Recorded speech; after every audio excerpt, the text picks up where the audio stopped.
نحمدہ ونصلی علی رسولہ الکریم، اما بعد فاعوذ باللہ من الشیطان الرجیم، بسم اللہ الرحمن الرحیم۔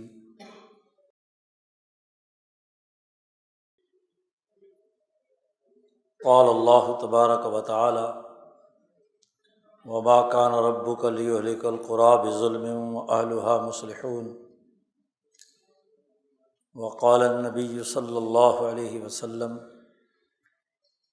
کانت بنو اسرائیل تسوسهم الانبیاء کلما ہلک نبی خلفہ نبی وانہ لا نبی بعدی سیکون خلفاء فیکثرون۔ وقال النبی صلی اللہ علیہ وسلم: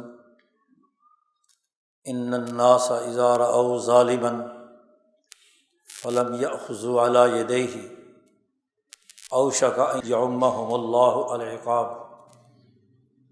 صدق اللہ مولانا العظیم وصدق رسولہ النبی الکریم۔ معزز دوستو،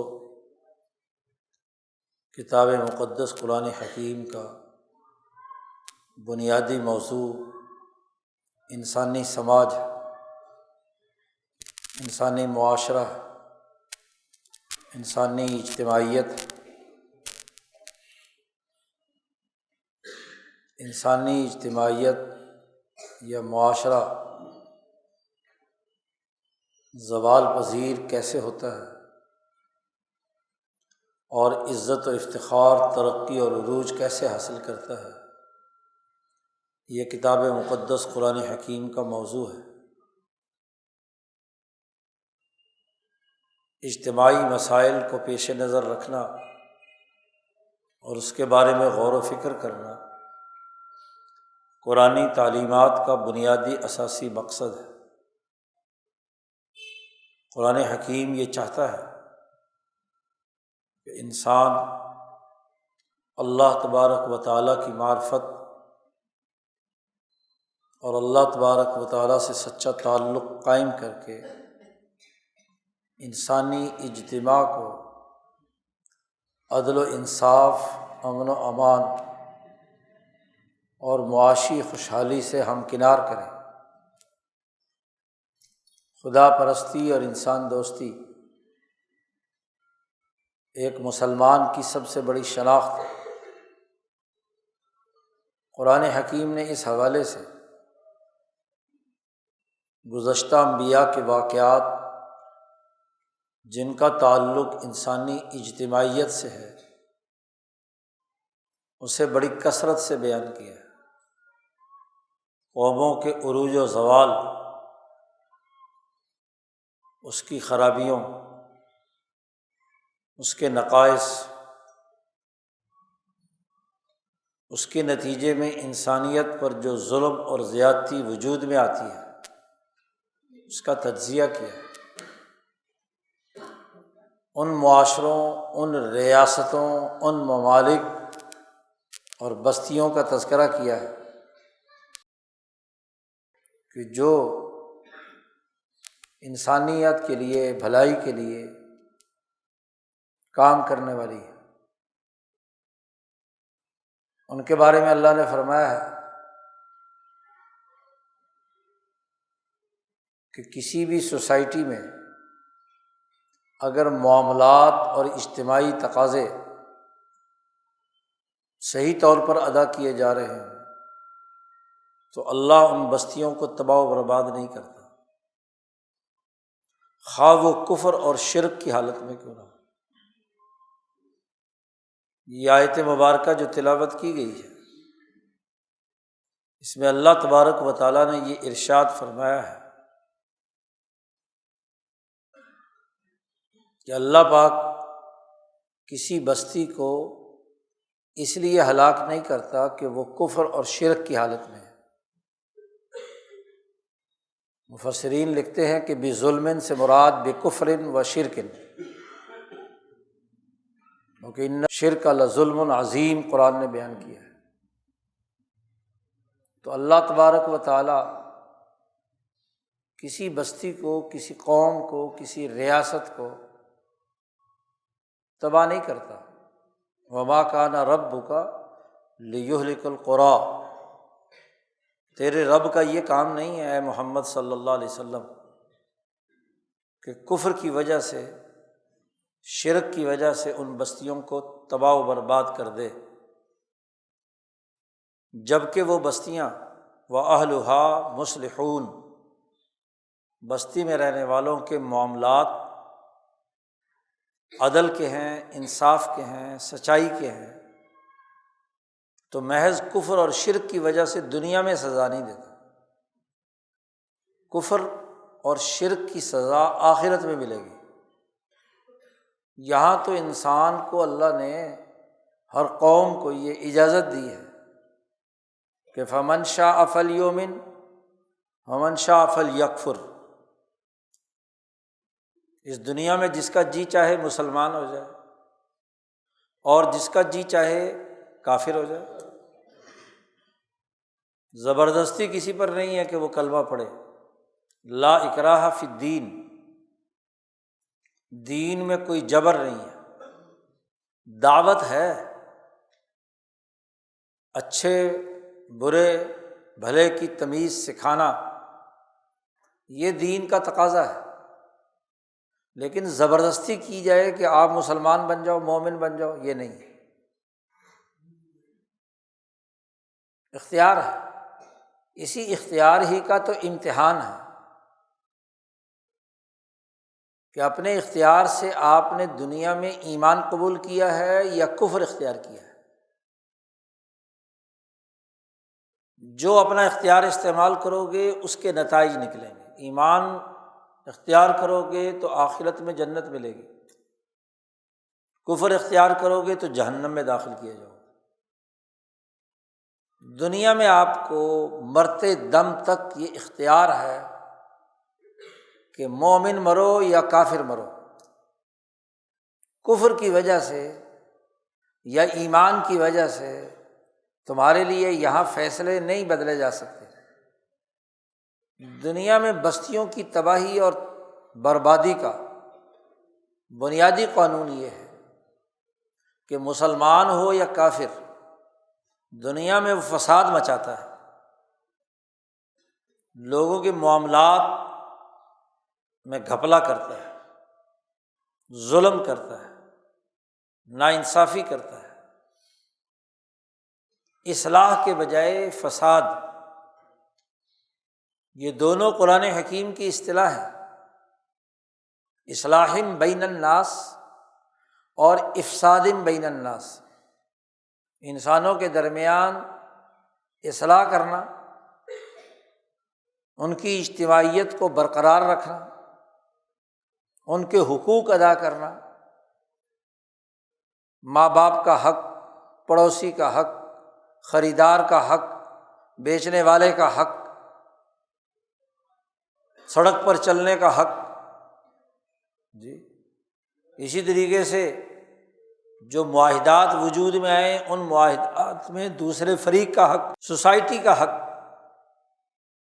الیکشن کا حق، ووٹنگ کا حق، سیاست کا حق، معیشت کا حق۔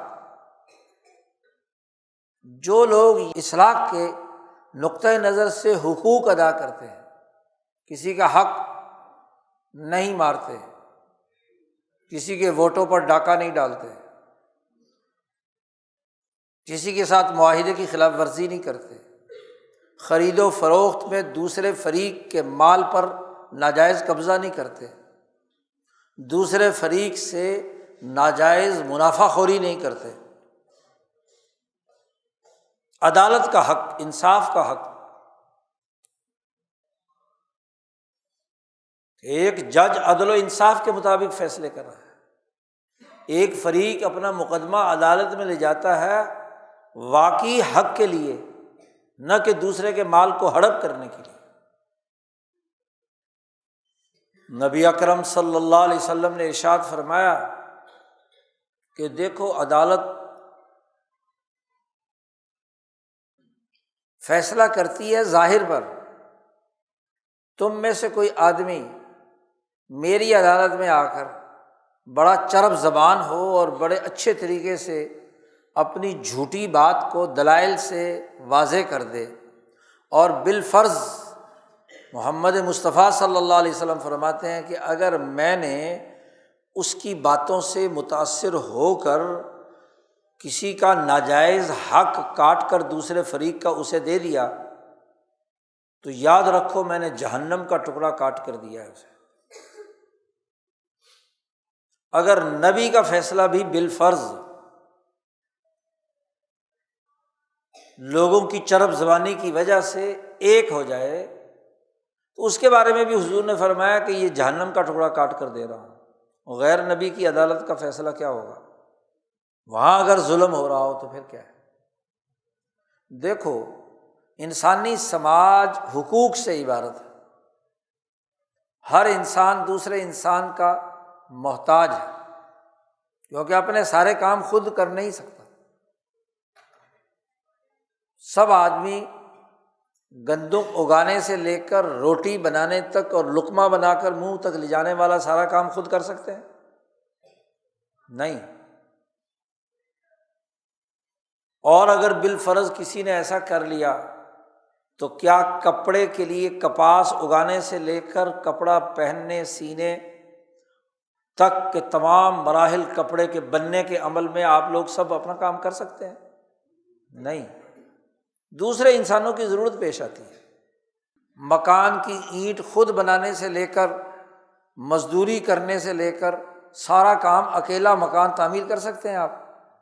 نہیں، آپ کو دوسرے انسانوں سے تعاون چاہیے، اور وہ تعاون اگر عدل کی بنیاد پر ہو، جتنا اس نے تعاون کیا ہے، جتنا اس نے کام کیا ہے، جس نے اس نے محنت کی ہے، اس کا آپ معاوضہ دیں گے تو یہ تعاون جائز ہوگا۔ اس کو قرآن کہتا ہے تعاونوا علی البر والتقوی، عدل و انصاف کی بنیاد پر تعاون کرو، ظلم اور ناانصافی کی بنیاد پر نہیں۔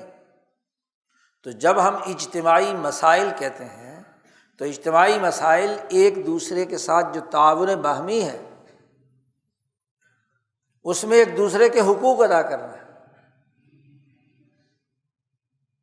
ماں باپ جو اولاد کے لیے کام سر انجام دیتے ہیں اور اس کے حقوق ادا کرتے ہیں تو اولاد کی ذمہ داری بھی ہے کہ وہ ماں باپ کے حقوق ادا کریں۔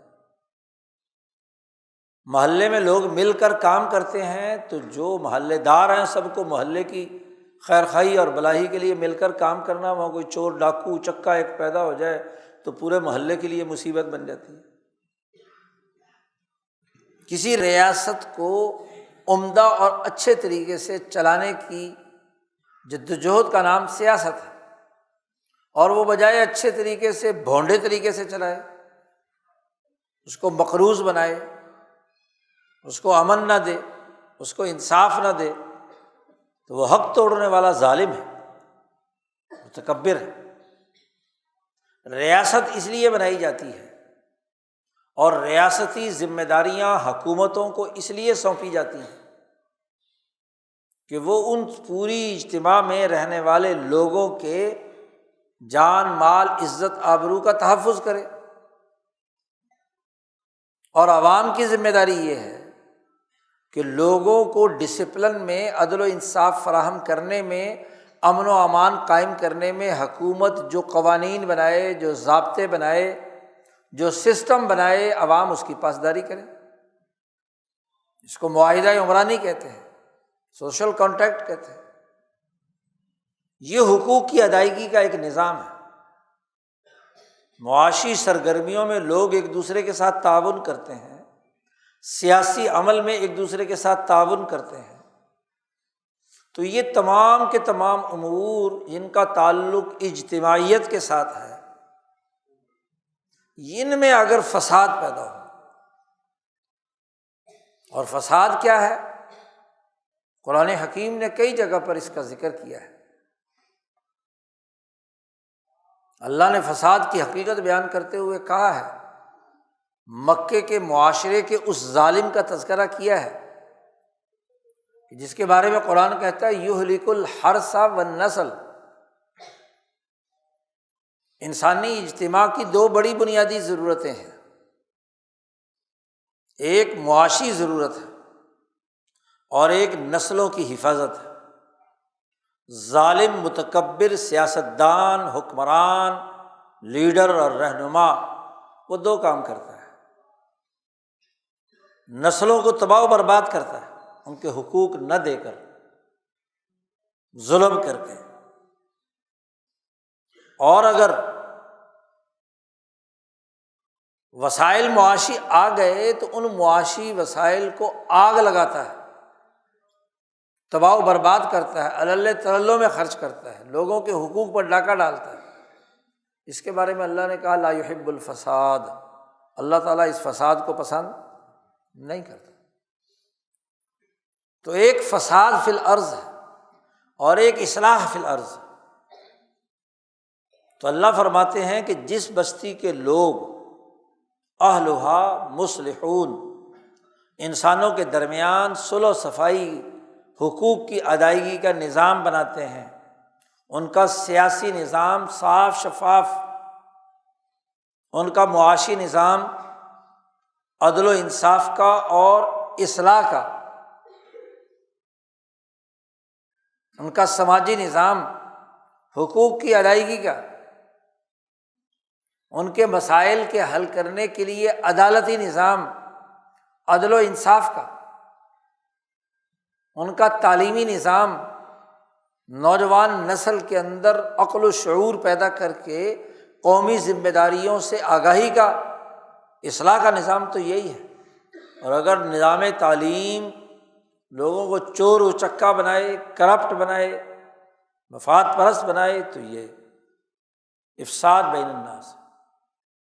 تو اللہ ان بستیوں کو تباہ و برباد کرتا ہے، اس دنیا میں ان بستیوں پر عذاب آتا ہے، نیست و نابود کر دی جاتی ہے،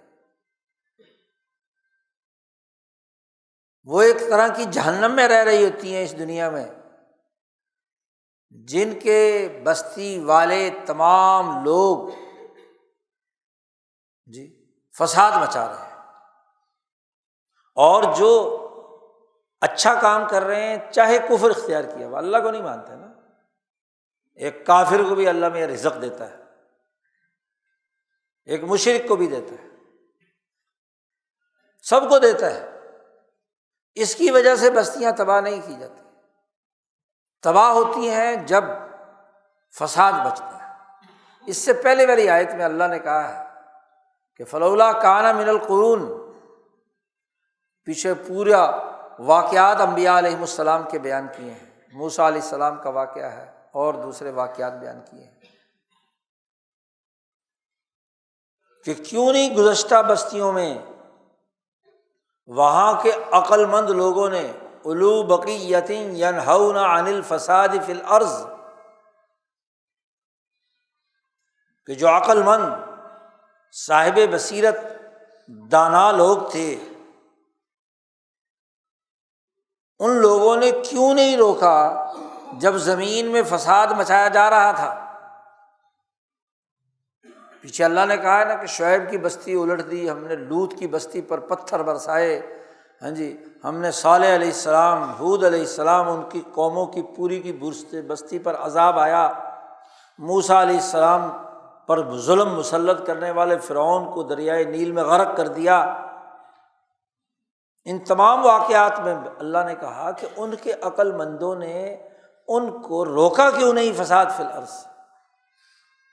اگر وہاں کے ظالم حکمران، طاقتور لوگ فساد مچا رہے تھے، وہاں کی عدالتیں بک رہی تھیں، وہاں کی سیاست بک رہی تھی، وہاں کے ووٹوں کا رد و بدل ہو رہا تھا، وہاں جھوٹی سیاست تھی، جھوٹی عدالت تھی، جھوٹی ریاست تھی، تو کیوں عقل مند لوگوں نے اسے نہیں روکا؟ ینہون عن الفساد فی الارض، عقل مندوں نے نہیں روکا۔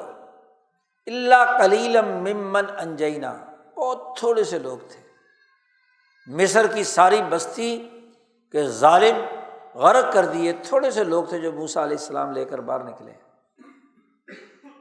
لوط علیہ السلام کے ساتھ بہت تھوڑے سے لوگ ہیں، اللہ نے ان کو کہا کہ لے کے نکل جاؤ راتوں رات، اس بستی پر عذاب آ رہا ہے، اور دیکھنا پیچھے مڑ کر مت دیکھنا، بس تیزی سے نکل جانا۔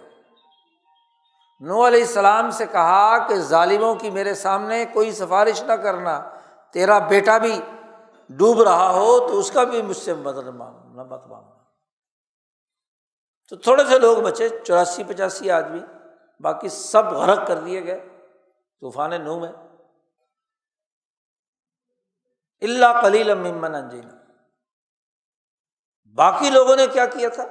ان لوگوں نے اتباع کیا تھا ان عیاش قسم کے مترفین کو، ظالموں کو، متکبر حکمران، سیاستدان، ان کے پیروکار بنے ہوئے تھے، ان کے ڈنڈے اٹھائے پھر رہے تھے، ان کے جھنڈے اٹھائے پھر رہے تھے، ووٹ بھی انہیں دیتے تھے، نوٹ بھی انہیں دیتے تھے، اور مفادات بھی اٹھاتے تھے۔ واتبعوا الذین ظلموا، ظالم لوگوں کی اتباع کی انہوں نے، اس کے نتیجے میں بستی تباہ و برباد کر دی۔ ریاستوں کی تباہی کا بنیادی قانون اس آیت مبارکہ میں بیان کر دیا۔ پھر ایک حدیث سنائی، اور یہ حدیث حضرت ابو بکر صدیق رضی اللہ تعالیٰ عنہ رسول اللہ صلی اللہ علیہ وسلم سے روایت کرتے ہیں۔ ابو بکر صدیق رضی اللہ تعالیٰ عنہ کی بہت کم حدیثیں ہیں رسول اللہ صلی اللہ علیہ وسلم سے۔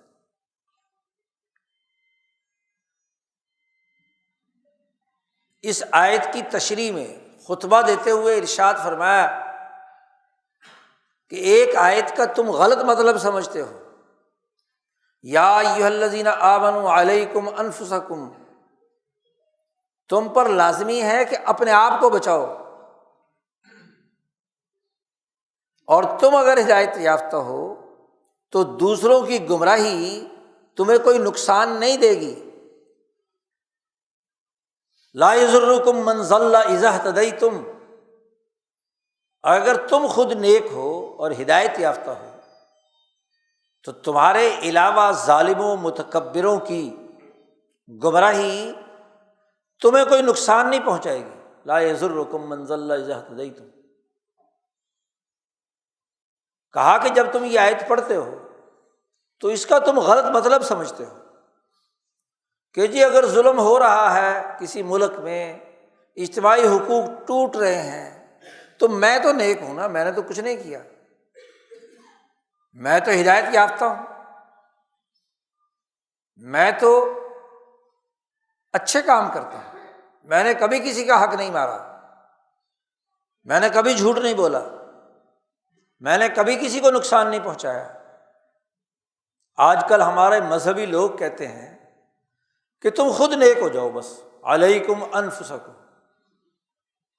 اپنے آپ کو نیک بناؤ، دنیا کو چھوڑو، دنیا کیا کر رہی ہے۔ ممبر و محراب سے ہمارے مولوی، پیر، گدی نشین یہ کہتے ہیں بھائی تسی ٹھیک ہو جاؤ، بس تو اپنی نبیڑ تینوں کسے نال کی۔ اس آیت کا مطلب ہے نا، یہی مطلب ہے کہ جی اگر سیاستدان خراب ہو گئے، عدالت خراب ہو گئی، جامع سرمایہ دار خراب ہو گیا، تاجر خراب ہو گیا، جاگیردار خراب ہو گیا، تو لا یضرکم من ضل، جو گمراہ ہو گیا وہ تمہیں نقصان نہیں پہنچائے گا۔ اذا اہتدیتم، جب تم ہدایت یافتہ ہو، تم خود نیک ہو جاؤ، یہی تصور ہے نا۔ صحابہ کے دماغوں میں بھی یہ بات شروع میں پیدا ہوئی۔ ابو بکر صدیق نے، جو خلیفۃ الرسول ہیں، قرآن کو سمجھنے والے سب سے بڑے اور اول مفسر قرآن ہیں رسول اللہ صلی اللہ علیہ وسلم کے بعد، انہوں نے فرمایا لوگو، یا ایھا الناس، اے لوگو، اس آیت کا تم غلط مطلب سمجھتے ہو کہ تم خود نیک ہو جاؤ اور باہر گمراہ ہوں لوگ تو ان کی گمراہی تمہیں کوئی فائدہ نقصان نہیں پہنچائے گی۔ ابو بکر فرماتے ہیں سمعت رسول اللہ صلی اللہ علیہ وسلم، سن لو کہ میں نے اپنے ان کانوں سے رسول اللہ صلی اللہ علیہ وسلم سے یہ بات سنی ہے، ان الناس اذا رأوا ظالما، کہ جب لوگ کسی ظالم کو دیکھیں گے فلم یأخذوا علی یدیہ، اس کے ظلم کے ہاتھ کو پکڑیں گے نہیں کہ ظلم سے باز آ جا، ظلم مت کر، اس کا ہاتھ نہیں پکڑیں گے۔ تو اوشک اللہ، قریب ہے کہ اللہ پوری بستی کو نیست و نابود کر دے گا، عقاب آئے گا، عام عقاب آئے گا، تمام پر آئے گا، کوئی نہیں بچے گا، نیک بھی اور بد بھی، ظالم بھی اور مظلوم بھی، کیونکہ تم نے ظالم کا ہاتھ ہی نہیں پکڑا۔ اس آیت کی تشریح فرما رہے ہیں، اس کا یہ مطلب نہیں ہے کہ تم ہدایت یافتہ ہو اور لوگ برے کام کرتے رہیں اور تم اس برے کام کرنے والے کی بارے میں اس کا ہاتھ ہی نہ پکڑو، یہ کہاں لکھا ہے؟ لا یضرکم من ضل اذا اهتدیتم کا یہ مطلب نہیں ہے کہ ظالم کا ہاتھ نہ روکو، تمہیں ظلم کے خلاف آواز اٹھانی ہے، اس زیادتی کو بیان کرنا ہے، اس فراڈ کو ننگا کرنا ہے۔ خود نیک ہونے کا کیا مطلب بھائی؟ نیکی تو یہ ہے کہ نیکی کا اجتماعی نظام وجود میں آئے، اجتماعی مسائل حل ہوں، اجتماعی مشکلات دور ہوں، یہ نیکی ہے۔ ترمذی شریف کی یہ حدیث ہے اور محدثین کے ہاں یہ صحیح ترین حدیث ہے کہ ان الناس اذا رأوا ظالما فلم یأخذوا علی یدیہ اوشک ان یعمہم اللہ، قریب ہے کہ اللہ کا عذاب ان تمام پر گرفت میں لے لے۔ اس لیے اس آیت کی بنیاد پر اس کی من مانی تشریح کر کے آرام سے مت بیٹھو گے تم۔ اور یہ مطلب یہ جو حضور صلی اللہ علیہ وسلم نے فرمایا وہ اسی آیت کا ہے، اسی آیت سے رسول اللہ صلی اللہ علیہ وسلم نے یہ قانون دریافت کیا کہ یہ جب بستیاں تباہ ہوئی تھیں، اس میں سب کے سب لوگ تباہ ہو گئے، تو کیوں ان کے عقل مندوں نے ان کو روکا نہیں؟ ظلم کرنے سے، زیادتی کرنے سے، حقوق توڑنے سے۔ اللہ صرف کفر اور شرک کی بنیاد پر کسی کو سزا نہیں دیتا۔ دنیا میں جو آدمی جس درجے کا اچھا کام کرے گا، دنیا میں اچھے درجے کے ایسے ہی نتائج اس کے سامنے ظاہر ہوں گے۔ اپنے پڑوسی ملکوں کو دیکھ لو، چین کافر ہے لیکن اپنا نظام اچھا بنایا تو آج دنیا کی عالمی طاقتوں سے ٹکر لے رہا ہے۔ کافر ملک ہے ہندوستان، کام اچھا کیے، نظام اچھا کیا تو آج سعودی عرب بھی اس سے لپٹتا پھر رہا ہے، قطر بھی اس کو اڈے دے رہا ہے، اور جناب والا عمان بھی، امارات بھی، سب سے اس کے تعلقات بن رہے ہیں، کیونکہ اہلھا مصلحون، ان کے لیے تو مصلح ہے نا۔ اور ماشاءاللہ تم دنیا کی سستی ترین گیس قطر نے انڈیا کو دی اور آپ کو دینے سے انکار کر دیا، مہنگی ترین گیس آپ کو دی ہے۔ کیوں؟ 100% مسلمان ملک، وہ ان ملکوں سے تعلقات قائم کر رہا ہے جو فراڈ نہیں کر رہے، اور جو فراڈ کرتے ہیں 99% مسلمان ملک اس کے ساتھ تعلق قائم کرنے کے لیے کوئی تیار نہیں۔ آپ بتائیے کہ 76 سالوں سے ہماری ریاست کے ساتھ کیا معاملہ ہو رہا ہے اجتماعی حقوق کی ادائیگی کے حوالے سے؟ سب سے بڑا دھوکہ اور برنڈر یہاں کی اجتماعیت کے ساتھ یہ کیا کہ پاکستان بنانے سے پہلے ہمیں یہ دھوکہ دیا گیا کہ اسلام کے نام پر ایک ملک بنا رہے ہیں، جھوٹ بولا کہ پاکستان کا مطلب کیا، لا الہ الا اللہ۔ کوئی عقل مند یہ سوال اٹھا سکتا ہے کہ 1946 میں جو الیکشن مسلم لیگ نے لڑا تو مسلم لیگ کے منشور میں کہیں اسلام کی بات تھی؟ نہیں۔ ایک کمیونسٹ لیڈر دانیال لطیفی نے مسلم لیگ کا سیکولر مذہب سے ماورا ایک منشور پیش کیا تھا، کہیں اسلام کی کوئی بات نہیں تھی، جھوٹ، لوگوں کو گمراہ کرنے کے لیے، دھوکہ دینے کے لیے اسلام کا نام استعمال کیا۔ اور یہ پاکستان کا مطلب کیا؟ لا الہ الا اللہ۔ یہ تو ایک شاعر کی بڑھ تھی، سیالکوٹ کا وہ شاعر جس کا نام اصغر سودائی ہے، ابھی 10-12-15 سال پہلے فوت ہوا ہے، اس وقت نوجوان 20-22 سال کا تھا۔ اس نے یہ نظم لکھی اور بس چل سو چل۔ مسلم لیگ کے کسی مقرر نے کسی آئین میں، کسی دستور میں یہ نظم نہیں ہے پاکستان کا مطلب کیا لا الہ الا اللہ۔ دھوکہ دیا گیا، فراڈ کیا گیا مسلمانوں سے۔ اور اس فراڈ کی سب سے بڑی دلیل یہ ہے کہ 76 سال گزرنے کے باوجود اسلام کا نہ تو نظام، نہ عدالت، نہ سیاست، نہ معیشت، نہ تجارت، نہ بازار، نہ کاروبار، بلکہ اس کے مقابلے میں ان 76 سالوں میں جو حکمران مسلط ہیں وہ ظالم ہیں، اور مذہبی طبقے کو اس بات پر لگا دیا کہ تم خود نیک بن جاؤ، خود نمازیں پڑھو، روزے رکھو، اچھے کام کرو، بیوے بن جاؤ۔ حکمران ظالم ہے تو کیا ہوا؟ یہ تو اللہ نے مقرر کیے ہیں تم پر۔ اللہ ظالموں کو مقرر کرتا ہے، اللہ تعالیٰ فساد کو پسند کرتا ہے۔ یہ تو اللہ پر الزام لگاتے ہو تم۔ واللہ لا یحب الفساد، اللہ تعالیٰ فساد کو پسند، اور یہ 76 سالوں سے فساد زدہ، کرپٹ، انسانیت دشمن مافیا تم پر مسلط ہے، یہ اللہ نے مسلط کیا ہے۔ اس سے بڑا جھوٹ اور فراڈ کوئی ہو سکتا ہے؟ اور پھر تمام مذہبی جماعتیں، تمام سیاسی پارٹیاں خود ظلم میں شریک ہیں، ظلم کرتی ہیں، ان کا ہاتھ پکڑنے والا کوئی نہیں ہے۔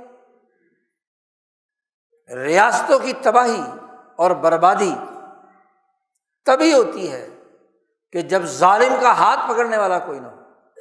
اس حدیث سے معلوم ہو، آیات سے معلوم ہو، ہر دفعہ میں ایک نیا فراڈ سامنے آتا ہے۔ ہمیں دھوکہ دیا گیا کہ ہم نے یہ ملک جمہور کے مفادات کے لیے بنایا ہے، اس لیے اسلامی جمہوریہ پاکستان اسلام کے لیے لیا ہے اور جمہوریت کے لیے لیا ہے۔ آپ بتائیں کہ اس پاکستان میں جمہور کے حقوق کی حفاظت کا کوئی نظام موجود ہے؟ ہاں، ایک مخصوص طبقے، جاگیردار، سرمایہ دار، وڈیرے، مفاد پرست، فساد مچانے والے،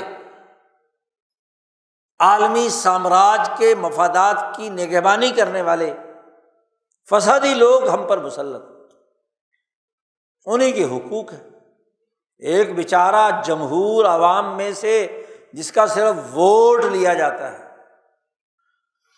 اگرچہ ہر دفعہ ووٹ بظاہر عوام سے لیا جاتا ہے، لیکن ووٹ کا رزلٹ جن آروز کے قبضے میں ہوتا ہے، اصل تو وہ بیان فیصلہ کرتے ہیں۔ اس بیچارے جمہور کو تو یہ پتہ ہی نہیں کہ اس کا ووٹ گیا کہاں، ڈالا کس صندوقڑی میں ہے، گیا کہیں اور۔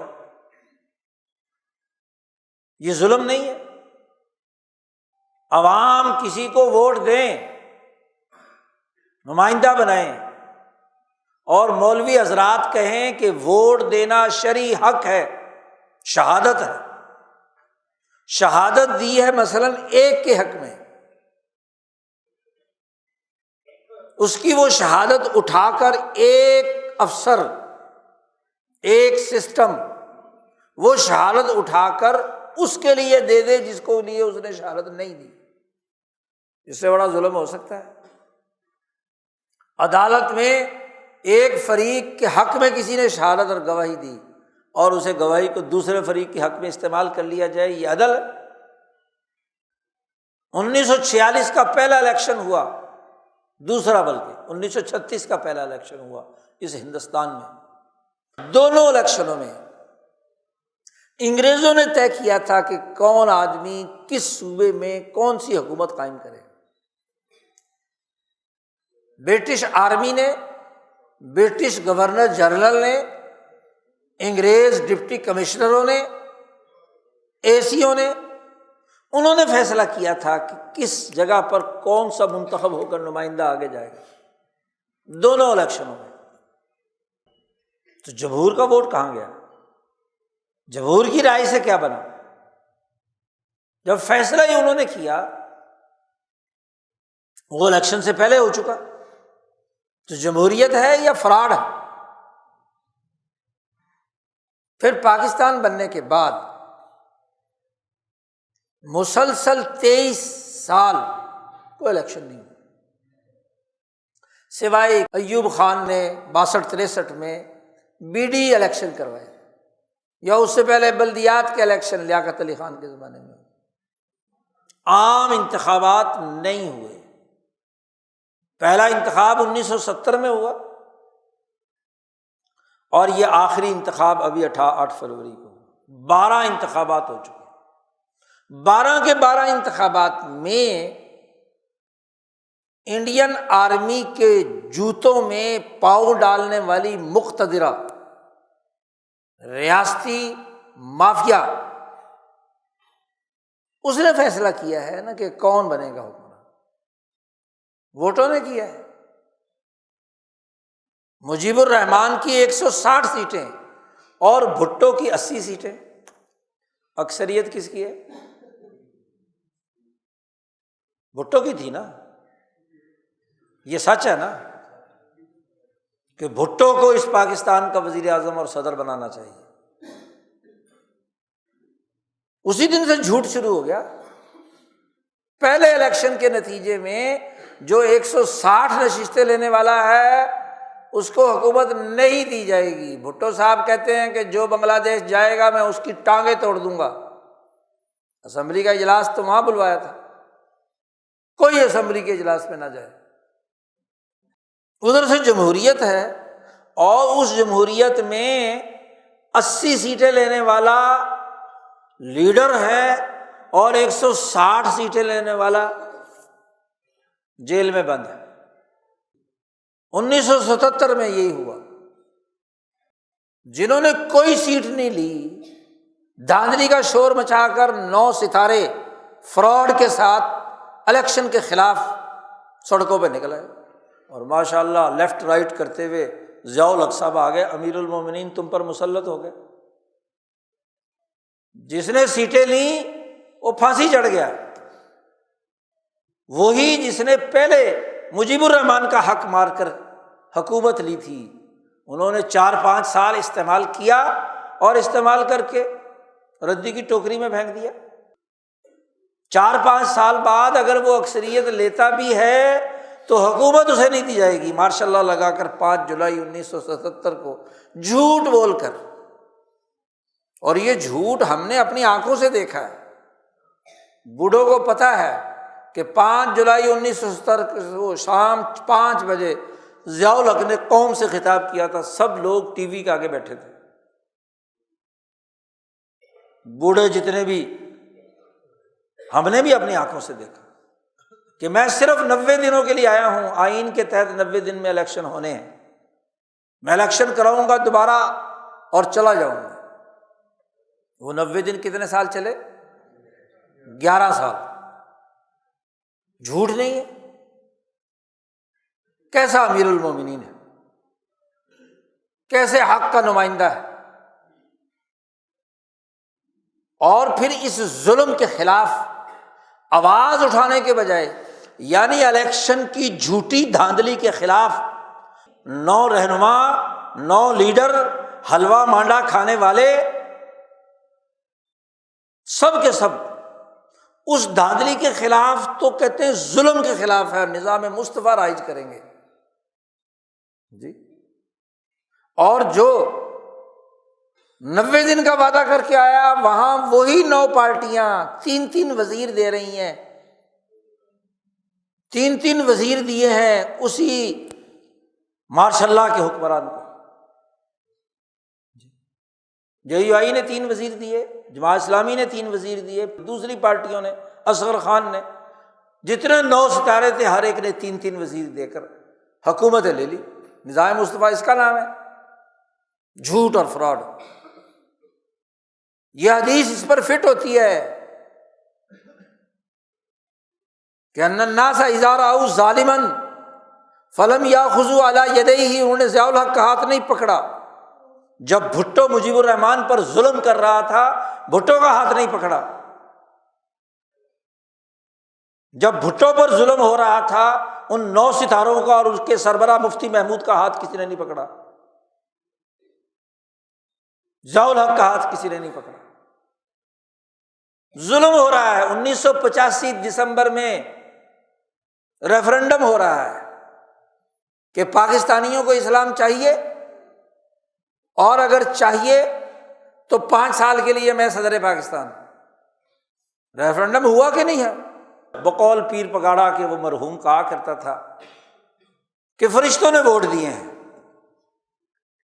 اور تمہیں فرشتہ پتہ ہے، اس الیکشن میں تمہیں پتہ چل گیا کہ فرشتہ کون ہوتا ہے، کہاں ٹھپے لگتے ہیں۔ 1948 میں جو ریفرنڈم ہوا تھا صوبہ سرحد میں، پاکستان بنتے ہی صوبہ سرحد کی پختون منتخب حکومت، ڈاکٹر خان کی حکومت جو وزیر اعلیٰ تھا وہاں، اس کو جناح صاحب نے توڑ دیا اور ریفرنڈم کرایا۔ تو ایک پیر ہے، پیر خالد زکوڑی شریف کا، وہ کہتا ہے کہ میں نے اسلام اور پاکستان کو اکیلے نے 500 ووٹ ڈالے۔ کیوں؟ تماشا ہے نا، کس قانون کے تحت ڈالے؟ کہیں شریعت میں آیا ہے، کہیں آیت میں آیا ہے، کہیں قرآن میں آیا ہے کہ ایک آدمی 5 ووٹ دے گا؟ ابو بکر صدیق تو فرماتے ہیں حکمران بنتے ہی کہ انی احد کا احدکم، میں ایک آدمی ہوں تمہاری طرح کا ایک آدمی، جیسے تم میں سے ایک آدمی اپنے اختیارات رکھتا ہے ایسے ہی میں ایک آدمی۔ تم سب لوگوں نے مجھ پر اعتماد کیا ہے، مجھے اپنا حکمران بنایا ہے، لیکن ووٹ میرا ایک ہے۔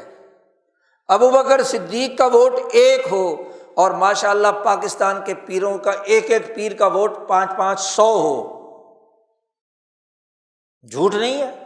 کبھی اس پیر خالد زکوڑی کا کسی نے ہاتھ پکڑا؟ مولویوں نے ڈونگرے برسائے، ہاں جی بہت جی اسلام کو ووٹ دیا، پاکستان کو ووٹ دیا۔ ان الناس اذا رأوا ظالما، جب لوگ ظالم کو دیکھیں اور اس کا ہاتھ نہ پکڑیں تو خطرہ ہے کہ پوری قوم پر عذاب آئے گا۔ اللہ آج عذاب میں مبتلا ہو، تم نے ظالموں کے ہاتھ نہیں پکڑے، تم نے ظالم ایوب خان، ظالم یحییٰ خان، ظالم بھٹو خان، ظالم ضیاء الحق، ظالم بے نظیر، ظالم نواز شریف کے ہاتھ پکڑنے کے بجائے تم نے کیا کیا؟ ان ظالموں کی اتباع کی ہے۔ قرآن کہتا ہے ما اترفوا، جو متکبر تھے، ملا تھے، لوٹتے تھے، تمہیں نوچتے تھے، ان کے تم نے ہاتھ نہیں پکڑے تو عذاب ہی آئے گا نا۔ الیکشن لڑوایا اور بظاہر الیکشن کا رزلٹ کس کے حق میں؟ بے نظیر کے حق میں، وزیر اعظم بن گئی۔ 3 سال بعد امریکہ نے کہا اس کی چھٹی، نواز شریف وزیر اعظم چاہیے ہمیں۔ انہوں نے کہا ٹھیک ہے جی، وہ بھی کرنے کے لیے تیار ہے، اس کی چھٹی اور نواز شریف۔ 3 سال بعد کہا نواز شریف اب نہیں چاہیے، دوبارہ بے نظیر چاہیے، تو پھر آ گئی۔ پھر 3 سال بعد کہا اب بھی بے نظیر نہیں چاہیے، دوبارہ نواز شریف چاہیے، تو پھر آ گیا۔ کون سا ووٹ، کون سی جمہوریت، کون سا عمل؟ جی پھر 8-9 سال مشرف حکمران رہا، الیکشن بھی کرائے، الیکشن کے ڈرامے بھی کرائے، جب جی چاہا ہاں جی ظفر اللہ جمالی کو بنا دیا، جب جی چاہا چودھری شجاعت کو بنا لیا، جب جی چاہا کس کو وزیر اعظم بنا لیا، مرضی ان کی۔ جی کیوں عقل مندوں نے ان کو فساد مچانے سے نہیں روکا؟ کیوں نہیں روکا ان کو؟ قرآن کہتا ہے اولو بقیہ، جن کے پاس عقل تھی، شعور تھا، بصیرت تھا، انہوں نے روکا کیوں نہیں ان کو جب یہ فساد مچا رہے تھے؟ ظالم ظلم کر رہا ہے اور اس کے ہاتھ نہیں پکڑے جا رہے، تو سوائے عذاب اور عقاب کے اور کیا ہوگا؟ جی حدیث اور قرآن ایک واضح سوچ اور نظریہ دے رہا ہے۔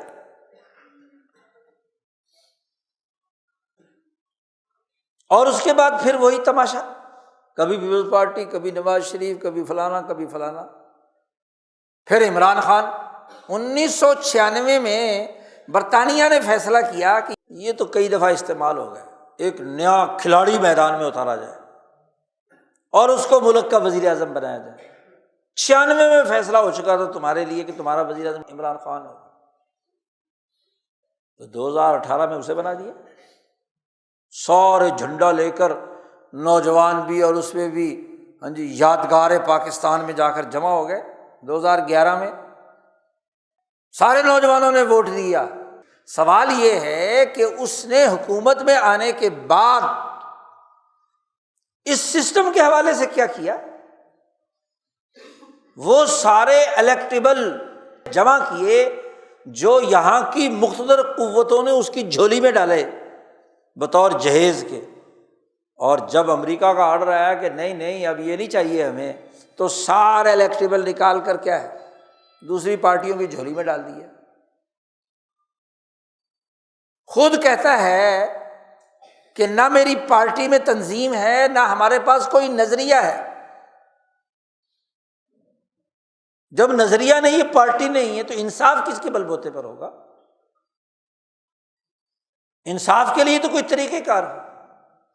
اور اب لوگوں کو شور شرابہ مچا کر نوجوانوں نے ووٹ ڈالے اسے، تو اس کے ووٹ چرا کر راتوں رات کیا ہے دوسری پارٹیوں کو دے دیے۔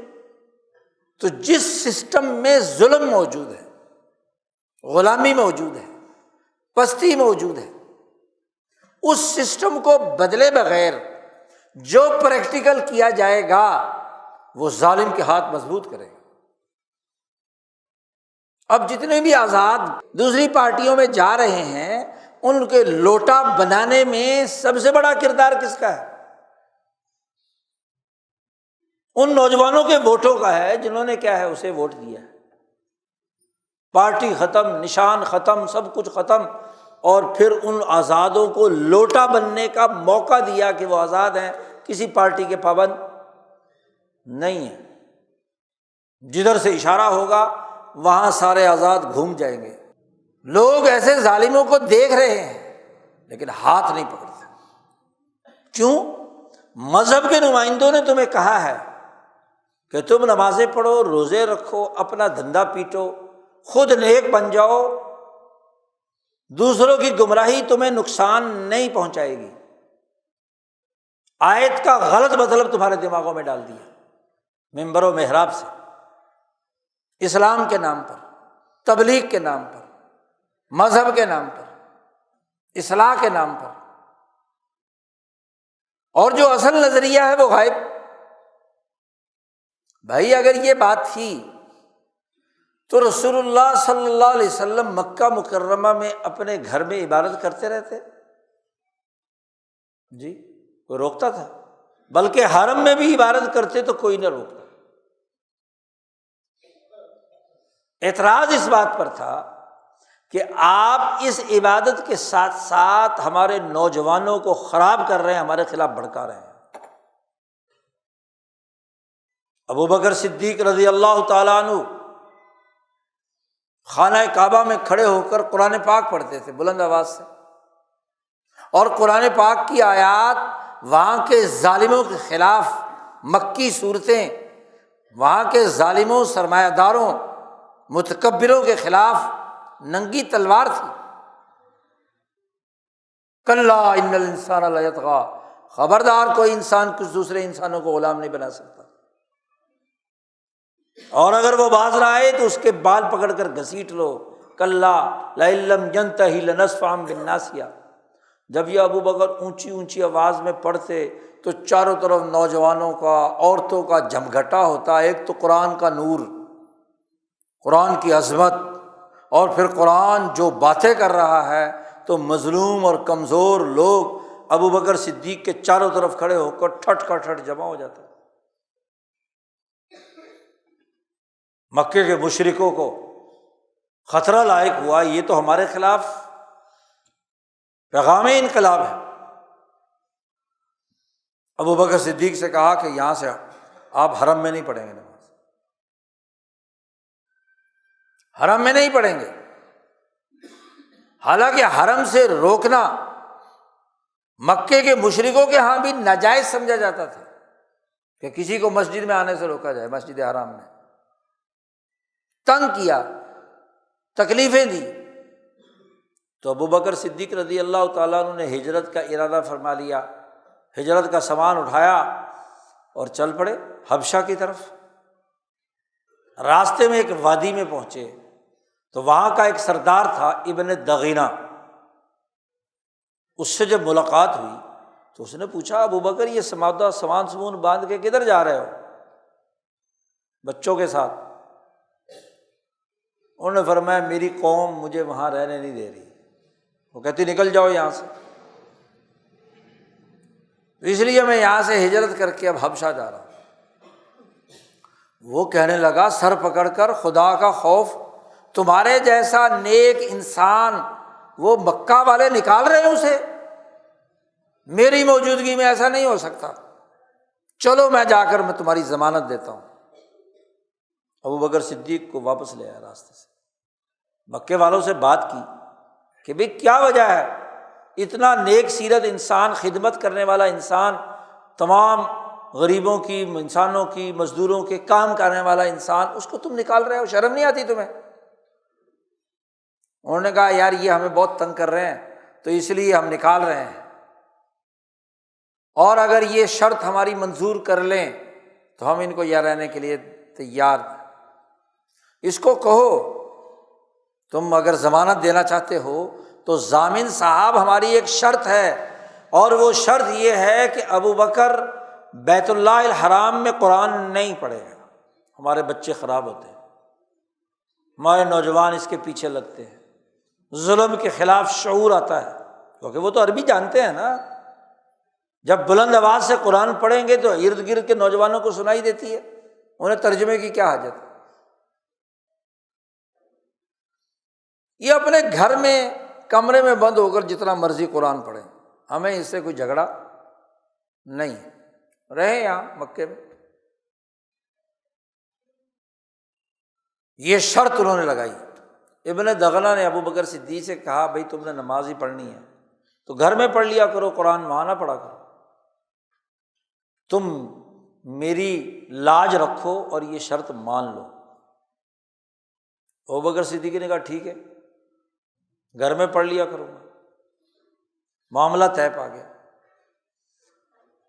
حرم سے باہر نکلیں، آج کل شار ہجرہ جو عمرے پر گئے ہیں، جو ہجرت کا راستہ ہے، اس کے کارنر پہ بن داود بنا ہوا ہے، یہ ہے ابو بکر صدیق کا گھر۔ مسفلا کی طرف جائیں تو حرم سے نکلتے ہی سامنے گھر ہے، تو ابو بکر صدیق نے یہ شرط مان لی کہ میں اپنے گھر کی چار دیواری میں پڑھوں گا۔ لیکن کیا سڑک کے بالکل کنارے ایک جھونپڑی سی ڈال لی، آنے جانے والے سب لوگ دیکھیں، اور اس سڑک کے کنارے کھڑے ہو کر زور زور سے قرآن پاک نماز میں پڑھ رہے ہیں۔ اب جیسے ہی وہاں پڑھنا شروع کیا تو نوجوان جو حرم میں آیا ہوا وہاں سے نکلتا تو وہاں سڑک سے اس نے گھر جانا ہے تو راستے میں رک گیا، ابو بکر قرآن پڑھ رہے ہیں اور جناب نوجوان وہاں سننے کے لیے، عورتیں بچے سب جمع ہو رہے ہیں۔ تو جو جھمگھٹا حرم کے اندر تھا وہ اب گھر کے ساتھ ہی انہوں نے باہر صحن کے اندر اس کے سامنے دیوار کے ساتھ ہی سڑک پر اپنا مکان بنا لیا، کمرہ بنا لیا۔ اب مکے والے پھر پریشان کہ بھائی شرط تو لگائی تھی گھر کے اندر پڑھنا ہے، تو وہ کہہ رہے تھے گھر کے اندر ہی پڑھ رہا ہوں نا، لیکن دعوت تو دینی ہے، تم اپنے بچوں کو خود روکو۔ انہوں نے ابن دغنہ کو شکایت لگائی کہ بھائی تم نے ضمانت دی تھی، وہ ابو بکر ہیں تو اپنے گھر میں، لیکن ان کی آواز باہر آتی ہے تو لوگ سارے نوجوان ان کے ارد گرد جمع ہو جاتے ہیں، تو ہمیں تو وہی مسئلہ درپیش ہے۔ تو مکے والوں کو پڑھنے پر اعتراض نہیں تھا، گھر میں چھپ کر تلاوت کرنے پر کوئی اعتراض نہیں تھا، نیکی اور عبادت کرنے پر کوئی اعتراض نہیں تھا، وہ تو کہہ رہے تھے کر لو۔ اعتراض یہ تھا کہ یہ بات جو قرآن میں آئی ہے یہ نوجوانوں کے کانوں تک نہیں پہنچنی چاہیے، وہ کہیں آزادی کی بات نہ کریں۔ ابن دغنہ نے آ کر ابو بکر صدیق سے بات کی کہ بھائی وہ شرط تو تھی گھر میں پڑھنے کی، ابو بکر نے کہا میں گھر میں پڑھ رہا ہوں۔ تو کہنے لگا ان کو اعتراض ہے ابھی ابو جہل کو۔ ابو جہل نے دباؤ ڈالا ابن دغنہ پر کہ تم اپنی ضمانت سے باہر نکل جاؤ، یا ان کو کہو کہ اندر کمرے میں بند ہو کر اپنا کیا ہے پڑھا کریں۔ ابو بکر صدیق نے ابن دغنہ سے کہا کہ تم اپنی ضمانت اٹھا لو، میرا اللہ مالک ہے، میں اس سے زیادہ پیچھے نہیں ہٹ سکتا، میں نے تمہاری شرط مان کر حرم میں نماز پڑھنا بند کی ہے، اپنے گھر میں پڑھ رہا ہوں، پھر بھی ان کو تکلیف ہے، تو اس سے پیچھے نہیں میں ہٹ سکتا۔ جی ظالم کا ہاتھ روکنے کے لیے مجھے یہاں کھڑے ہونا ہے، یہ ابو بکر کا عمل بھی ہے اور یہ حدیث بھی ہے۔ جی ابن دغنہ نے کہا کہ ٹھیک ہے بس میں اپنی زبان اٹھاتا ہوں، اٹھا دی زبان۔ پھر انہوں نے وہی تکلیفیں دینا شروع کی ہیں۔ پھر آپ صلی اللہ علیہ وسلم کے ساتھ ابو بکر صدیق نے ہجرت کی ہے مدینہ کی طرف۔ حضور صلی اللہ علیہ وسلم سے بار بار اجازت مانگ رہے ہیں ابو بکر صدیق کہ میں ہجرت کر لوں، انہوں نے کہا ٹھہر جاؤ،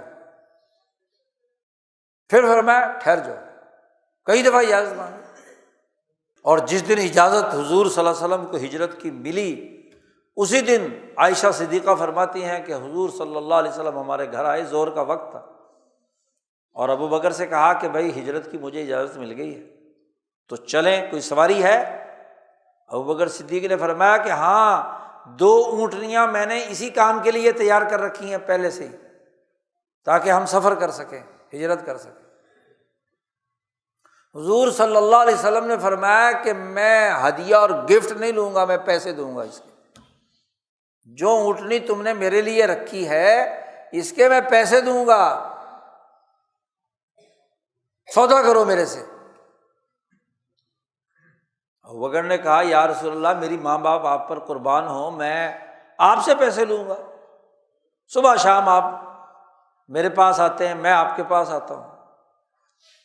تو حضور صلی اللہ علیہ وسلم نے پیسے دیے اور پھر دونوں حضرات نے ان 2 اونٹنیوں پر ہجرت کی۔ تو مکے کے مشرکوں کو یہ اعتراض نہیں ہے کہ آپ گھر میں بیٹھ کر نہ پڑھیں، اعتراض یہ ہے کہ باہر آ کر ظالموں کے خلاف آواز بلند کریں، وہاں قرآن نہ سنائیں، قرآن کا حکم نہ سنائیں۔ تو دین کا علم تو یہ تھا۔ آج عام میں مبتلا ہے پاکستان اور پاکستان میں رہنے والے، جھوٹ در جھوٹ، ظلم در ظلم، ہر گزرتے دن کے ساتھ بڑھ رہا ہے۔ کبھی سوچا کہ کیوں؟ اس لیے کہ قرآن کے نقطۂ نظر سے ہم نے ظالموں کی حمایت کی ہے، ظالموں کے دست و بازو بنے ہیں، جھوٹ کے ہم آلۂ کار بنے ہیں، اس کے نتیجے میں ایک عذاب میں مبتلا ہے۔ اجتماعی مسائل پیدا ہی تب ہوتے ہیں جب ظلم کا نظام موجود ہو۔ 200 سال انگریز کے غلام رہے، اور اب 70-80 سالوں سے اپنی ہم جنس بظاہر نام نہاد مسلمان ان کی حکمرانی میں زندگی بسر کرنے پر مجبور ہے، اور ان کے خلاف کوئی شعور پیدا کرنے، کوئی مزاحمت پیدا کرنے کے لیے کوئی کردار ادا کرنا نہیں چاہتے، تو ایسی قوموں کے لیے اللہ پاک نے کہا ہے کہ تباہی اور بربادی ہے جی۔ جن کے اندر یہ خرابی پیدا ہو تو وہ تباہ کر دیے جاتے ہیں۔ اچھا، پھر گزشتہ قوموں پر تباہی آئی ہے، اللہ نے پتھر برسائے ہیں، پہاڑ اٹھا کر ان کے اوپر ڈالا ہے، ان کی پوری زمین اٹھا کر الٹ دی ہے، کئی طرح کے عذاب اللہ نے بیان کیے۔ اللہ نے حضور صلی اللہ علیہ وسلم کے زمانے میں بھی یہ بات فرمائی کہ قل هو القادر علی ان یبعث علیکم عذابا من فوقکم، کہ اللہ پاک قادر ہے کہ تم پر اوپر سے عذاب اتارے، نیچے سے عذاب اتارے، جیسے طوفان نو آیا تھا، ادھر ادھر سے عذاب اتارے، قادر ہے۔ او یلبسکم شیعا، حضور صلی اللہ علیہ وسلم نے اللہ سے کہا یا اللہ میری امت پر اوپر سے کوئی عذاب نہ نازل کر، پتھر نہ برسانا اور نہ نیچے سے عذاب نازل کرنا، نہ ادھر ادھر سے عذاب دینا۔ اللہ نے ساری باتیں مان لی، لیکن یہ جو بات تھی نا آگے، او یلبسکم شیعا، گروپ، لڑائیاں، پارٹیاں، گروہیت، جھگڑے، لڑائیاں جو ایک دوسرے کو اذیت دینے کے لیے گروہ بنے ہوئے ہیں، ایک دوسرے کو نقصان پہنچانا ہے، لیذیق بعضکم باس بعض، ایک دوسرے کے لیے درپے آزار ہے، لڑ رہے ہیں، ایک دوسرے سے بات کرنے کے لیے تیار نہیں ہے، ایک دوسرے کو گالی گلوچ کہہ رہے ہیں، ایک دوسرے کو کافر بنا رہے ہیں، ایک دوسرے کو غدار بنا رہے ہیں۔ یہ عذاب اس امت پر جو تباہی اور ہلاکت ہے وہ اس عذاب کی صورت میں ہے۔ اور آپ 76 سال کی تاریخ اٹھا کر دیکھ لو، ہر دور میں پارٹیوں کے درمیان کفر کے، غداری کے، ایک دوسرے کو نقصان پہنچانے کے فتوے آپ کو ملیں گے۔ مثلاً سیاستدان ہی لے لو، سیاستدان سب پیٹی بھرا ہوتے ہیں نا، وہ کہتے ہیں کہ ہم اس ملک کی سیاست کر رہے ہیں، لیکن ہمیشہ سیاستدان نے سیاستدان کی گردن ماری ہے۔ ایک سیاسی پارٹی نے دوسری سیاسی پارٹی کی حکومت ختم کی ہے کسی کی اعلیٰ کاری پر۔ اگر ایک سیاسی پارٹی اسٹیبلشمنٹ کی خوشنودی حاصل کر کے حکمران بن جاتی ہے، باقی ساری مل کر اس کی ٹانگ کھینچتی ہے، بس یہی کفر ہے، یہی غداری ہے، یہی سب کچھ ہے۔ اور جب وہ نیچے اتر آتا ہے اور ان میں سے کوئی اور اس اسٹیبلشمنٹ کی جورو بن جاتی ہے، تو پھر ساری مل کر دوبارہ کیا ہے، ماشاءاللہ پچھلے 5-6 سالوں سے مولانا اور عمران خان ایک دوسرے کی شکل دیکھنے کے لیے تیار نہیں، ایک دوسرے کی جو تقریریں ہیں پچھلے 5 سال کی، کہیں مل بیٹھنے کی جگہ ہے، اور اب دونوں کی ملاقاتیں ہو گئی۔ کل کو کیا ہے، یہ دونوں مل کر کہیں گے کہ یہ جو حکومت بن رہی ہے اس کی ٹانگ کھینچنی ہے ہم نے۔ اس سے بڑا عذاب کوئی قوم پر ہوگا؟ یہ عقاب ہے، یہ عذاب ہے کہ ریاست بھوک میں مر رہی ہے، عام انسان ضروریات سے محروم ہے، عزت سے محروم ہے، قرض در قرض ہے، مقروض ہے، سوسائٹی تباہی سے دوچار ہے، اور پارٹیاں تماشے کر رہی ہیں الیکشن کا تماشا، پارٹیوں کا تماشا، لیڈروں کا تماشا، قوم تباہ ہو رہی ہے۔ مثلاً مذہب کے نمائندے، مذہب کی فرقے، وہ ایک دوسرے کو کافر بنا کر کیا ہے، ایک دوسرے کی مسجد میں نماز نہیں پڑھتے، مسجدیں دھوتے ہیں جی، ایک دوسرے کو نقصان پہنچانے کے درپے ہیں، او یلبسکم شیعاً، ایک دوسرے سے جھگڑے ہیں، مسجد سے لڑ رہی ہے، فرقہ فرقے سے لڑ رہا ہے، ایک ہی بیوروکریسی ہے، وہ آپس میں لڑ رہی ہے۔ کسی سرکاری دفتر میں چلے جاؤ، سارے افسران مل کر گروپ بنے ہوئے ہوں گے، اور ایک گروپ والا دوسرے کے خلاف سازشیں کر رہا ہوگا، وہ گروپ والا دوسرے گروپ کے خلاف۔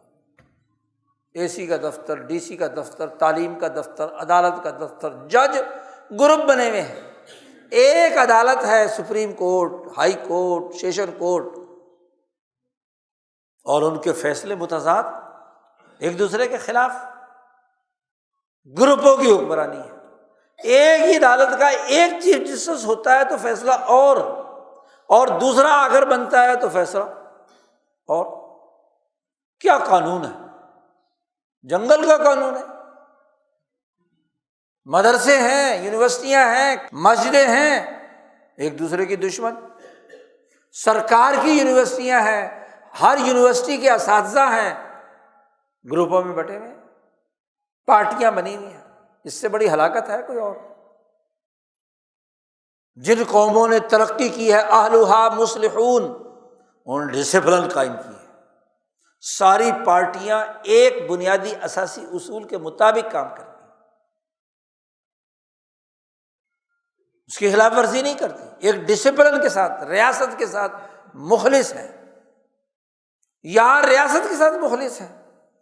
آج مولانا صاحب کہتے ہیں جی باجوہ نے اور فیض حمید نے کہا تھا کہ عدم اعتماد کی تحریک لاؤ، اور میں نے اس لیے ساتھ دیا تھا کہ اگر میں نے نہ ان کا ساتھ دیا تو لوگ کہیں گے جی عمران خان کو اس نے بچایا ہے۔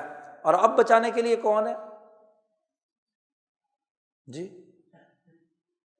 فوج کہتی ہے جی ہم نے تو نہیں کہا، ہماری تو ان سے کیوں ملاقات کی؟ ایک 17ویں 18ویں گریڈ کے افسر کو، 20ویں 22ویں افسر کو، ملازم کو کیا کام ہے سیاستدانوں سے میٹنگ کرنے کا؟ ملازم ہے وہ سرکاری، اس کا کیا کام ہے کہ سیاستدانوں کو ہدایات جاری کرے؟ اس کا کیا کام ہے کہ سیاسی بیانات جاری کرے؟ وزارت دفاع کے تحت ایک سیکرٹری دفاع کے ماتحت ایک سرکاری ملازم ریاست پر حکمرانی کر رہا ہے، کس قانون کے تحت؟ کوئی جمہوری، کوئی اسلامی، کوئی قانونی، کس نظام کے تحت؟ کوئی پوچھنے والا نہیں، اس کا ہاتھ روکنے والا نہیں ہے۔ ان الناس اذا رأوا ظالما فلم یاخذوا علی یدیہ، اس کے ہاتھ نہ پکڑیں تو پوری قوم عذاب میں مبتلا ہوتی ہے۔ آج قوم کا عذاب میں مبتلا نہیں ہے۔ دنیا میں الیکشن ہوتا ہے، دوسرے دن جو منتخب ہوتا ہے وزیر اعظم بن جاتا ہے۔ 8 فروری سے لے کر آج 8 دن ہو گئے، بلکہ آج 9واں دن ہے جی، ابھی تک کچھ پتہ نہیں کہ کیا کھچڑی پک رہی ہے۔ روز ایک نیا بندہ، ہاں جی ووٹوں کی گنتی ہوئی تھی جی فلانا جیت گیا جی، اب فلانا ہار گیا، فلانا جیت گیا، فلانا ہار گیا، یہ کھیل تماشا ہو رہا ہے۔ جھوٹ، ظلم، ناانصافی اگر کسی ریاست کی گھٹی میں پڑ جائے تو اس کو تباہی بربادی سے کوئی نہیں روک سکتا۔ آج ضرورت ہے کہ 25 کروڑ پاکستانی توبہ کرے۔ قرآن نے کہا ہے کہ توبوا الی اللہ جمیعا ایھا المؤمنون، اے ایمان والو توبہ کرو اکٹھے ہو کر، ظالمانہ سیاست سے، ظالمانہ عدالت سے، ظالمانہ معیشت سے، ظالمانہ سماجیات سے، اور ظلم پر مبنی مذہبی پارٹیوں سے، سیاسی پارٹیوں سے توبہ کرو گے، اور جو اسلام دین کے جو بنیادی تصورات معاشروں کی تشکیل کے عدل و انصاف پر مبنی ہے انہیں اختیار کرو گے تو پھر تو ممکن ہے کہ تم اس عذاب سے بچ سکو، ورنہ تو یہ عذاب دن بدن تمہیں گھیر رہا ہے۔ جس ملک کے اوپر اتنے قرضے چڑھ گئے ہوں کہ اس کی موٹر ویز، اس کی ریلوے، اس کی سڑکیں، اس کے ایئرپورٹ گروی رکھے ہوئے ہوں، اربوں روپے کے قرض، کھربوں روپے کے قرض تم پر مسلط ہو، تو وہ تو جس کا پیسہ لیا ہوا ہے وہ 4 دن بعد آئے گا، چلو نکلو ملک تو میرا ہے، تم کون ہو؟ یا غلامی کی زندگی اختیار کرو یا نکل جاؤ یہاں سے، یہی ہوگا نا۔ تو ظلم کی تہ در تہ پرتیں ہم پر چڑھتی جا رہی ہیں مسلسل، اور اگر تم قرآن و سنت کو چھوڑ کر جس کا سنگین مذاق اڑایا اسلام کے نام پر، یاد رکھو متحدہ ہندوستان میں مسلمان اقلیت میں تھے، مسلمانوں پر حکومت قائم کرنا اور سسٹم بنانا فرض نہیں تھا۔ جہاں مسلمان اقلیت میں ہوں وہاں حکومت بنانا مسلمانوں کے اوپر فرض نہیں ہے، اور جس ریاست اور مملکت میں مسلمان اکثریت میں ہوں ان پر فرض ہے کہ وہ دین اسلام کا نظام قائم کریں۔ جی مسلمان حکومتیں بنتی ہیں اکثریت سے، متحدہ ہندوستان میں اکثریت ہندوؤں کی تھی، ان کے ساتھ کوئی بھی معاملہ طے کر کے آپ حکومت میں حصے دار بن سکتے تھے، بس جمہوریت کے نقطۂ نظر سے تم پر فرض نہیں تھا کہ اسلام نافذ کرو۔ تم نے سب سے بڑا ظلم کیا کہ مسلمانوں کی اکثریت ایک ملک میں اس لیے کی کہ ہم وہاں اسلام نافذ کریں، جو ہم ہندوؤں کے ساتھ نہیں رہ سکتے، ہم اسلامی حکومت میں رہیں گے، ہمیں مسلمانوں کو علیحدہ وطن چاہیے۔ اچھا جی، لے لیا، اب تم نے اپنے اوپر فرض کر لیا، اور اس فریضے کو 76 سال سے تم اس کی خلاف ورزی کر رہے ہو، تو عذاب خود ہی مسلط کیا ہے۔ حدیث میں آتا ہے کہ کسی آدمی نے نظر نہ مانی ہو تو اس پر وہ کرنا کام فرض ہے نہیں، اور اگر اس نے نظر مان لی ہو کہ فلانا میرا کام ہو گیا تو میں اتنے روزے رکھوں گا، اتنی نمازیں پڑھوں گا، اتنا فلانا کام کروں، تو یہ اس نے اپنے اوپر خود ہی کیا ہے فرض کر لیا، اور اب اگر وہ کام ہو جائے اور وہ نہ کرے تو مجرم ہے، اس نے خلاف ورزی کی ہے۔ آپ نے کہا کہ پاکستان اگر بن گیا اور ہم وہاں چلے گئے تو ہم اسلامی نظام نافذ کریں گے، تو نظر مانی ہے تم نے، نظر مان کر تم نے ملک بنایا ہے، اور پھر اسلامی نظام نہیں ہے، سود خوری کا نظام ہے، ظلم کا نظام ہے، انسانیت دشمنی کا نظام ہے، تو پھر اس کا نتیجے میں کیا ہوگا؟ عذاب نہیں آئے گا تو کیا ہوگا؟ اور یہ عذاب آہستہ آہستہ تمہارا گلا گھونٹ رہا ہے، روز گیس بڑھ جاتی ہے، روز جناب بجلی بڑھ جاتی ہے، روز فلانی چیز بڑھ جاتی ہے، اور ابھی تو ماشاءاللہ جن کو تم نے منتخب کیا ہے یا تم پر انتخاب کے نام پر مسلط کیا گیا ہے، ان کی پچھلی 1.5 سال کی حکومت تمہارے سامنے ہے، وہ آئندہ تمہارے ساتھ کیا حرکت کرے گی۔ ادھر سے IMF کی عقابی نگاہیں تم پر مسلط ہیں کہ کیا کر رہے ہو تم، تو اس سے بڑا عذاب کیا ہے؟ کوئی پتھر برسائے جائیں گے اوپر سے؟ نہیں، یہی عذاب ہے، مہنگائی کا عذاب، ذلت کا عذاب، ظلم کا عذاب، یہی عذاب ہے، یہی عقاب ہے۔ تو توبہ کرنا ضروری ہے، قرآن و سنت کو صحیح تناظر میں سمجھنا اور اس کے مطابق عمل کرنا ضروری ہے۔ اللہ تعالیٰ ہمیں دین کو سمجھنے اور اس کے مطابق عمل کرنے کی توفیق عطا فرمائے، اور قرآن کی عظمت بحال کرنے، اجتماعی مسائل کو سمجھنے، ان کو صحیح طریقے سے ادا کرنے کی توفیق عطا فرمائے۔ اب جن بچوں نے قرآن پاک مکمل کیا ہے ان کو بھی یہ توفیق ہو کہ اس قرآن حکیم کا فہم اور شعور حاصل کر کے قرآن کی اوریجنل تعلیمات کو غالب کرنے کی جدوجہد اور کوشش کریں۔ ان کے والدین کی ذمہ داری ہے کہ وہ اس فریضے کی ادائیگی کے لیے کردار ادا کریں۔ اللہ تعالیٰ ہم سب کو یہ توفیق دے، توبہ کی، اللہ سے تعلق قائم کرنے کی، حقائق کے مطابق اپنے گرد و پیش کے معاملات کو شعوری طور پر سمجھنے کی اور دین کو غالب کرنے کی۔ وآخر دعوانا ان الحمد للہ رب العالمین۔